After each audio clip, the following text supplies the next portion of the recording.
Most travelers know about Maui, Oahu, Kauai, and the Big Island, especially since they are so popular with tourists. But many probably don't know that the state of Hawaii is a chain of islands spread across the Pacific Ocean. There are islands that are uninhabited, while there are some remote islands with small population.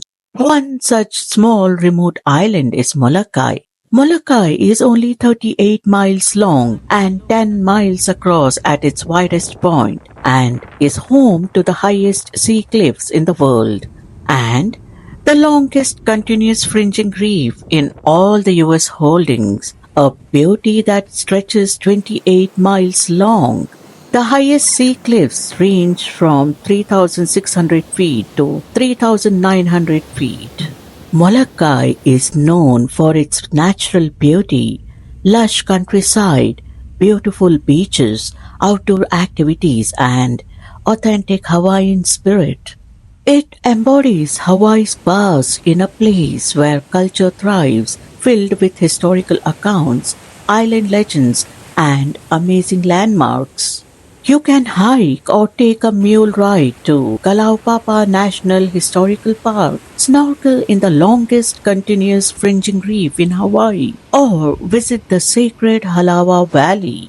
The island also has waterfalls, coves, coral reefs, and rainforests. Molokai has a slower pace than other parts of Hawaii with no traffic lights, much of road signs, nightlife or mega resorts.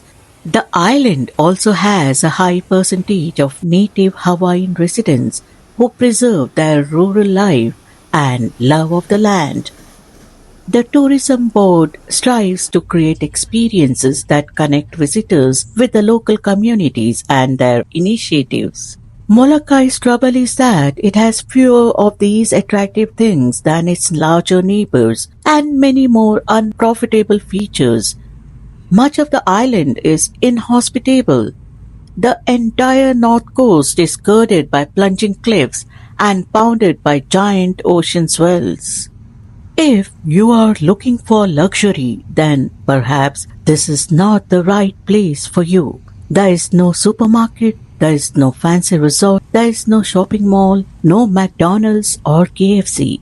But if you want to admire tiny roadside shops, local food, local markets surrounded by lush greenery, and want to have a 3-mile stretch of white sand beach all to yourself, or drive lonely 2-lane highways that curve along small perfect beaches, then this might be the perfect place for you.